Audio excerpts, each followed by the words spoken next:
The movie opens with two couples, Kate and Mike, stepping into a vast, pristine white room with palpable excitement. They discover a red button on the wall. Mike presses it and immediately a timer begins to count down. A robotic voice welcomes them to the Immaculate room, where they will reside for the next 50 days. They stand to win a prize of $5 million, but there's a catch. If anyone leaves, the prize money will be reduced by $1 million. Moreover, they will be completely isolated with no means of communication or entertainment like TV or mobile phones. Upon hearing this, they are ecstatic. Kate proposes that they should divide the money equally once they complete the challenge, to which they all agree. The conversation then turns to what they would do with their share of the money. Kate dreams of using the money to fulfill all her desires, while Mike, her husband, plans to spend it on lavish parties. He looks forward to a life of abundance, free from any financial constraints. Soon, they hear a robotic voice outlining the rules of their stay. The room is sparsely furnished with a bed, a bench, and a basic washroom. A small screen on the wall displays the rules. As Kate and Mike explore the washroom together, the voice informs them it's a one-person area. A red button on the wall serves as an exit, forfeiting the game. They can also order food via the screen. A large clock in the room counts down their 50-day stay. They receive a box of daily meals, which Mike finds odorless and tasteless. Kate suggests it's probably nutrient-rich and hopes for better meals the next day. The room's lights operate automatically, turning off at night and on in the morning. The device announces the time of day, reminding them to rest at night. They also have the option to set an alarm. Mike treats their stay like a vacation, sleeping late into the night. Kate, on the other hand, sets an alarm to maintain a routine, helping them pass the 50-day period. They spend their first night in the room. In the morning, Kate takes a bath, motivating herself in the mirror to win the challenge. She washes her clothes after bathing. They are provided with simple yet colorful clothes, which they appreciate. Later, Kate questions Mike about the doctor's motive for the experiment. Mike admits to Kate that he doesn't understand the purpose of their stay, only that they need to remain for 50 days to earn the prize money. They both find ways to occupy their time. Kate turns to yoga for relaxation, while Mike fixates on the countdown clock. Mike starts to ponder over peculiar details, like the white paint on the walls. Kate advises him not to overthink and to focus on their time in the room and the impending reward. However, Mike finds it challenging, especially since he hasn't been sleeping well recently. Kate adheres to a daily routine, engaging in yoga and encouraging Mike to run to distract him from the countdown. They fill their time with games and dancing, washing their clothes regularly. They receive similar outfits to wear each time. Weeks pass in this manner. One day, Mike discovers an insect in the room. He starts to interact with it and considers feeding it. However, when he spills a bit of milkshake on the floor for the insect, the robotic voice interjects, reminding them that the food is solely for their consumption. Mike grows concerned for the insect and tells the device that he's willing to press the red button to let it out, fearing it might starve otherwise. Kate tries to dissuade him, assuring him that the robotic voice won't interfere again. Despite her words, Mike insists on helping the insect, fearing it might die in the room. Mike insists that he's not trying to leave. He just wants to let the insect out. He sets the insect aside and appeals to Kate's compassion, asking if she doesn't feel sorry for the creature. Kate cautions him against jeopardizing their entire game for a small insect, accusing him of losing his sanity. As she walks away, a bug accidentally gets crushed under her foot. She's taken aback and immediately apologizes to Mike, assuring him it was an accident. Mike, however, is unconvinced and spends the rest of the day secluded in a corner of the room. The room's rules currently allow them to purchase only 2 items. These items will be sourced externally, and their cost will be deducted from their funds, which will be a substantial amount. Mike informs her that he's about to place his first order. Kate, on the other hand, discourages him, reminding him of the significant dent this will make in their finances. She emphasizes that ordering anything from outside will leave them short of dollars, and pleads with him not to proceed. Despite her warnings, Mike disregards her advice and goes ahead to buy his first item, a green chalk. Upon receiving it, Mike exclaims in disappointment about the triviality of his purchase. However, he sees a silver lining in that he can use it to draw on the walls and pass time. When Kate sees him drawing, she requests him to create a painting for her. He complies and starts painting. After some time, Kate departs due to her growing boredom, while he persists in his sketching until the chalk is completely used up. He creates numerous drawings adorning the bathroom and outdoor walls with his art. Later, Kate approaches Mike and expresses regret for her earlier behavior. A silver lining for them is that they have successfully passed 20 out of the remaining 50 days. One day, Kate stumbles upon a gun in the bathroom. The discovery leaves them both in shock, wondering how it ended up there. They decide to keep it and conceal it under the bed. As per the rules indicated by the device, the laundry should contain nothing but their clothes. A few days later, they receive a small token, a compilation of video messages from their families. Mike watches a message from his sister, reassuring him that she, along with their parents, are doing well and he need not worry about them. Seeing his sister's face brings a smile to Mike's face. However, the experience is quite different for Kate. She is deeply disturbed by her father's video message. Her father states, "I don't live on the road, I live in a house." Despite her pleas to stop the video,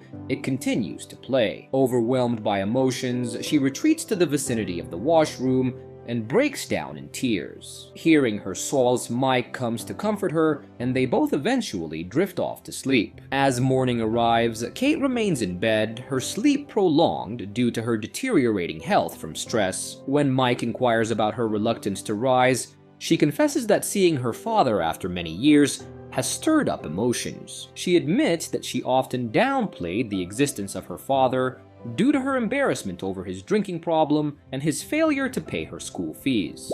Mike advises her to let go of these past issues, reminding her that they only have 2 weeks left in their current situation. Despite hearing his words, Kate doesn't cheer up and continues to stay in bed. Mike makes numerous attempts to lift her spirits, but to no avail. Afterwards, he lies down next to her, but Kate seems indifferent. The following day, he suggests to Kate that they should purchase their final item to alleviate their boredom. However, Kate objects, reminding him of the wasted money on the chalk. This leaves him disheartened. Eventually, Kate gives him permission to order the other item, regardless of the cost. Upon ordering, a door opens and a girl enters, startling Mike with her lack of attire. She admits to being clueless about her presence there, revealing that she was paid to stay in the room with them for 24 hours. Upon seeing the girl's state, Kate asks Mike to lend his shirt to her for some modesty. The girl admires Mike's wall paintings, which irks Kate. In the evening, Mike offers the bed to the girls while he opts for the floor. However, the girl's peculiar behavior towards Mike angers Kate, prompting her to insist that Mike shares the bed with her. Kate, sandwiched between them, spends a restless night, agitated by the girl's presence. Upon waking, she notices the girl's absence from the bed. Assuming she had left, Kate is surprised to find her in the bathroom, once again without her clothes. Despite her discomfort, Kate chooses to remain silent. Subsequently, the trio starts to dance in the room. This activity sends Mike into a dreamlike state where he visualizes himself and his younger brother drowning in dark waters. The disturbing vision upsets him greatly. In the meantime, Kate and the girl notice his distress and try to comfort him. Despite their efforts, Mike is inconsolable and pleads for his brother's rescue from the imagined peril. Eventually, Kate manages to soothe him and puts him to bed. Later, the girl inquires about how Kate and Mike first met. Kate shares that their first encounter was during a rainstorm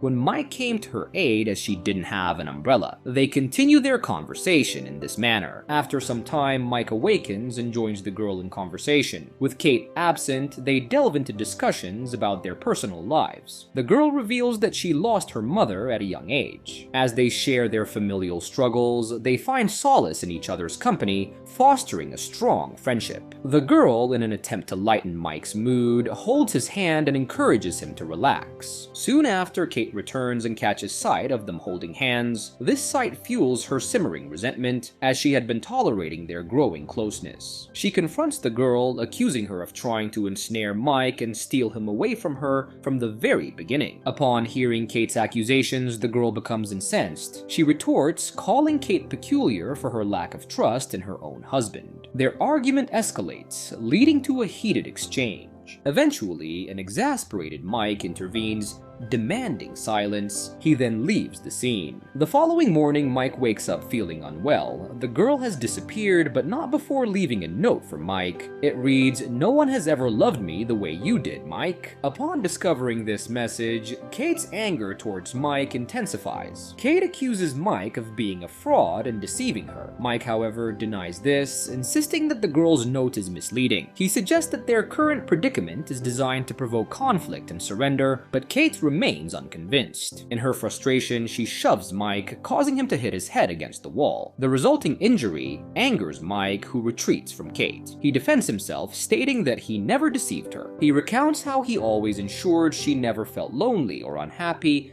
even when she left the city. He reminds her of the sacrifices he made, including spending time with her at the expense of his friends and studies. He stayed by her side even when she was in tertian, yet all he received in return was her suspicion and resentment. Hearing this, Kate feels remorseful. She apologizes to Mike, explaining that her actions were driven by anger and not intentional. Suddenly, Mike experiences a wave of discomfort. He collapses, expressing his need for medical attention. Kate quickly brings him a milkshake and ties a towel around his head to stem the bleeding. She remarks on the oddity of their situation. The room is well equipped, yet lacks any medical supplies. Mike, however, is skeptical of her concern. He questions her sincerity, wondering what would happen if her anger led to a fatal injury. He accuses her of being so consumed by greed that she could potentially harm him. He expresses his disdain for the money that can make a person lose sight of their identity. He declares his hatred for the room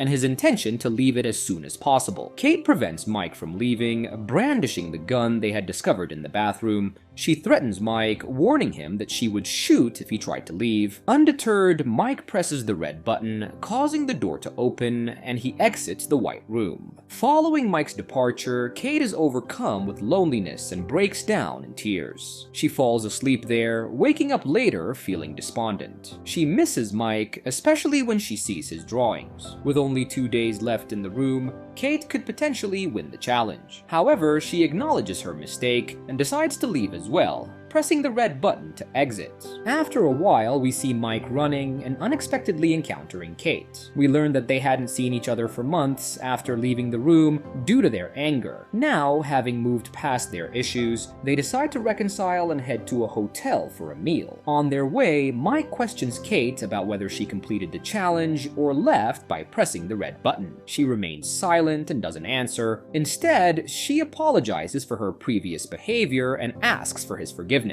Later, as they leave, we notice a note on a building. It reads that a renowned individual created the room, but their identity remains a mystery. The note suggests that one should avoid greed as it can lead to harmful consequences, including the loss of loved ones. The temporary separation of Mike and Kate might have been an intentional design of the room's creator. The room could serve as a catalyst for personal growth, revealing individuals' true nature once their greed subsides and they acknowledge their errors. This experience could teach them a valuable lesson about the pitfalls of greed. Later, we see another couple entering the same room, much like Kate and Mike, to take on the challenge. They appear as content as Kate and Mike initially were. The question now is whether they will succeed in the challenge or leave empty-handed like Kate and Mike after surrendering. Will they too come to realize their mistakes? The film concludes on this thought. And with that, the movie ends. We hope you enjoyed our recap. Like the video and subscribe to our channel for more amazing recaps. See you in the next one.